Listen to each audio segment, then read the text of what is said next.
500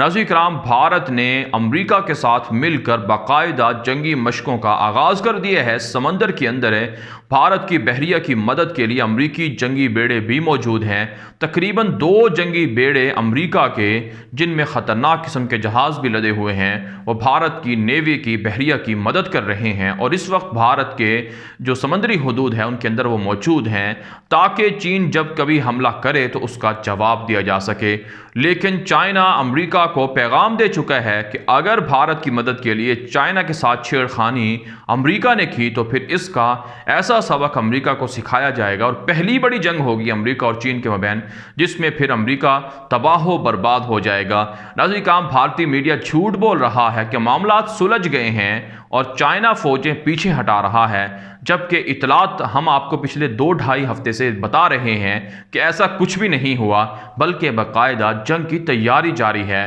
اب امریکی بحریہ کے ساتھ مل کر بھارت کی بحریہ جو کچھ کر رہی ہے، اس سے آپ خود سمجھ سکتے ہیں کہ جنگ کی تیاریاں جاری ہیں اور بڑی جنگ کی تیاری کی جا رہی ہے۔ اگرچہ چائنا ٹارگٹ اور ہدف ہے، لیکن مقصد اس کے پیچھے جو اصل اور خفیہ پلان ہے وہ پاکستان کو ٹارگٹ کرنا ہے۔ اس لیے پاکستان کو جاگنا ہوگا، بیدار رہنا ہوگا اور ایکٹیو ہونا ہوگا۔ دوسری جانب ناظرین کرام، بھارت کے وزیر خارجہ جے شنکر نے ایک مرتبہ پھر دنیا کو وارننگ دی ہے کہ چائنا سے دنیا کو تھریٹ ہے، خطرہ ہے، بالخصوص پڑوسی ممالک چائنا کے اثر و رسوخ سے بے حد پریشان ہیں، لہٰذا بھارت چائنا کو روکنے کے لیے یہ کارروائیاں کر رہا ہے۔ آپ اندازہ لگا سکتے ہیں کہ چائنا کے ساتھ بھارت کے معاملات سلجھے نہیں بلکہ الجھتے جا رہے ہیں۔ آگے بڑھ لیتے ہیں کام، جو آج کی 5ویں بڑی خبر ہے یہ افغانستان سے ہے۔ افغانستان کے اندر صوبہ میدان اور وردک کے اندر افغان طالبان نے بڑی کارروائی کی ہے، اور تقریباً ایک فدائی حملے کے اندر 48 سے زائد کابل انتظامیہ کے فوجی افسران، کمانڈر مار دیے گئے ہیں اور درجنوں زخمی بھی بتائے جاتے ہیں۔ طالبان ترجمان ذبیح اللہ مجاہد نے اپنے ٹویٹر اکاؤنٹ پر لکھا ہے کہ صبح غزنی کے اندر 69 شہری آبادی اور کابل کے اندر اور کابل انتظامیہ کے جو جنگجو تھے وہ 69 شہری آبادی کو ٹارگٹ کر کے واپس آ رہے تھے کہ طالبان نے حملہ کیا، اور اس کے اندر صرف ایک طالبان جو جنگجو تھا، مجاہد تھا، اس کی کارروائی ہے، اور اس نے دھماکہ خیز مواد سے بھری ہوئی جو گاڑی تھی وہ ٹکرا دی، جس کے نتیجے میں 48 کے قریب لوگ مارے گئے ہیں۔ طالبان کے مطابق مختلف صوبوں کے اندر کارروائی کے اندر بھی درجنوں کابل انتظامیہ کے لوگ مارے جا رہے ہیں۔ اب تک کی اطلاعات کے مطابق صرف گزشتہ اسی مہینے اب تک 300 کے لگ بھگ کابل انتظامیہ کے فوجی مار دیے گئے ہیں۔ اس سے پہلے شمالی صوبے کے اندر ایک بڑا حملہ کیا تھا طالبان نے، جس میں NDS کے دفتر کو اڑا دیا گیا تھا، جس میں 150 کے لگ بھگ لوگ زخمی اور مارے گئے تھے۔ ناظرین کرام، کابل انتظامیہ کے خلاف طالبان کے حملے دراصل اس بات پر کیے جا رہے ہیں کیونکہ انٹرا افغان مذاکرات شروع نہیں ہو رہے، اور طالبان اور امریکہ کے درمیان ایگریمنٹ ہے اس میں خواہ مخواہ تاخیر کی جا رہی ہے۔ طالبان بارہا اس کا الزام کابل انتظامیہ پر بھی لگا چکے ہیں، لیکن وہاں پر جنگ ختم نہیں بلکہ بڑھتی جا رہی ہے۔ اس لیے ضروری ہے کہ امن ایگریمنٹ کو پورا کیا جائے اور جتنی شرائط ہیں ان کو پورا کر کے وہاں پر جنگ ختم کی جائے، تاکہ افغان عوام کو سکھ کا سانس مل سکے اور 19 سالہ جنگ ختم ہو سکے۔ آگے بڑھ لیتے ہیں کام، جو آج کی 6ٹی بڑی خبر ہے یہ مصر، لیبیا، ترکی اور عربوں اور ترکی کی جنگ کے حوالے سے ہے۔ ناظرین کرام، مصر کی پارلیمنٹ نے باقاعدہ مصری فوج کو لیبیا میں داخل کرنے کی اجازت دے دی ہے، پرمیشن مل گئی ہے مصری فوج کو کہ وہ لیبیا کے اندر داخل ہو کر ترک فوجوں کا مقابلہ کر سکتی ہے۔ ناظرین کرام، اس سے پہلے ڈکٹیٹر عبد الفتاح السیسی نے اعلان کیا تھا کہ لیبیا کے اندر فوجیں داخل کی جائیں گی تاکہ ترکی کو لیبیا سے نکالا جا سکے۔ آپ جانتے ہیں لیبیا کی سرحد متصل ہے مصر کے ساتھ ہے، اور مصر کا دعویٰ ہے کہ چونکہ ان کی سرحدوں پر خطرہ ہے لہٰذا وہ فوجیں داخل کرنے کا جواز رکھتے ہیں، جبکہ ناظرین کرام پس پردہ کچھ اور ہی اغراض و مقاصد ہیں۔ آپ جانتے ہیں لیبیا کے اندر وہاں کی منتخب فائد السراج کی حکومت ہے جسے اقوام متحدہ نے تسلیم کر رکھا ہے، اور ترکی کی فوجیں اسی منتخب حکومت کو سپورٹ کر رہی ہیں، جبکہ باغی ہفتر جنگجو ہیں وہ وہاں لیبیا کی منتخب حکومت کے خلاف لڑ رہے ہیں، اور عوام ان جنگجوؤں کی وجہ سے کافی نقصان اٹھا رہی ہے، اور باغی جو ہفتر ہے جنگجو ہے اس کو روس کی جانب سے اسرائیل، فرانس، مصر، متحدہ عرب امارات، سعودی عرب وغیرہ کی جانب سے سپورٹ کیا جا رہا ہے۔ پھر ناظرین کرام اہم ترین بات یہ ہے، ہم نے آپ کو 4-5 دن پہلے بتایا تھا کہ باقاعدہ سعودی عرب نے مصر کے ساتھ رابطہ کیا ہے اور کہا ہے کہ آپ فوجیں داخل کریں، ہم آپ کے ساتھ کھڑے ہوئے ہیں۔ اور عربوں نے پہلے ہی ترکوں کو وارننگ دی تھی کہ جو لیبیا کے اندر مداخلت ہے یا عراق کے اندر، شام کے اندر،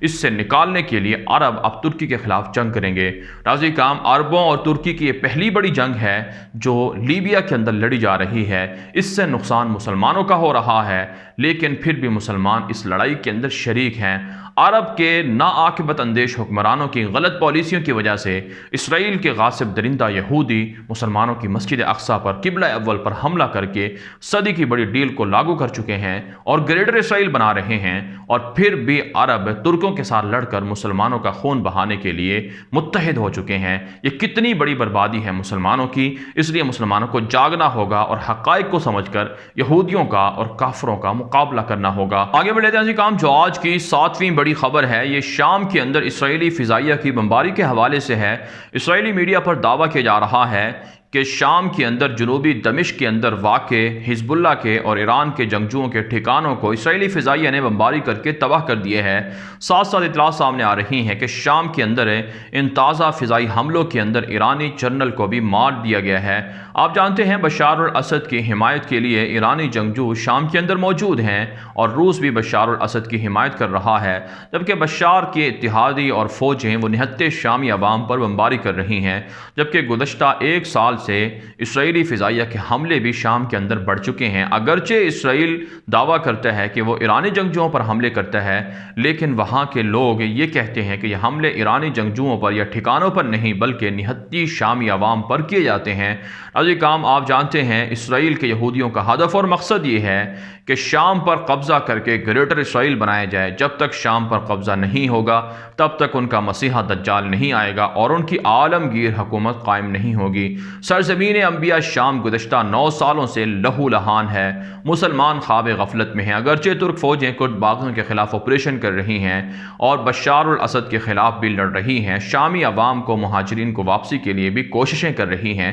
لیکن تنے تنہا ترکی کچھ نہیں کر سکتا ہے جب تک کہ باقی مسلمان ترکی کا ساتھ نہ دیں۔ آگے بڑھ لیتے ہیں کام جو آج کی 8ویں بڑی خبر ہے، یہ اسرائیل سے ہے۔ اسرائیل کے کرائم منسٹر نیتن یاہو کے خلاف بغاوت کی تحریک زور پکڑ چکی ہے۔ اب اسرائیل کی پارلیمنٹ کے اندر بھی جو پارلیمانی اراکین ہیں وہ نیتن یاہو کی کرپشن کے خلاف اٹھ کھڑے ہوئے ہیں اور انہوں نے عوام سے مطالبہ کیا ہے کہ بغاوت کی جائے نیتن یاہو کی حکومت کے خلاف، کیونکہ یہ کرپٹ اور فسادی ہیں، ان کو ہٹایا جائے۔ یہ کام تقریباً 2 ہفتوں سے اسرائیل کے بڑے بڑے شہروں کے اندر ہزاروں لوگ مظاہرہ کر رہے ہیں کہ نیتن یاہو کو ہٹایا جائے تاکہ اسرائیل کو بچایا جا سکے، کیونکہ اسرائیل کے یہودی یہ سمجھتے ہیں کہ نیتن یاہو غیر قانونی یہودی بستیوں کو اسرائیل میں ضم کرنے کا اعلان کر چکے ہیں، جس سے بڑی جنگ کا آغاز ہو سکتا ہے۔ ساتھ ساتھ 9 سے 10 لاکھ کے قریب اسرائیلی بے روزگار ہیں، کورونا وبا کی وجہ سے نہیں نمٹ سکے، اسرائیل کی حکومت ناکام رہی ہے۔ اگرچہ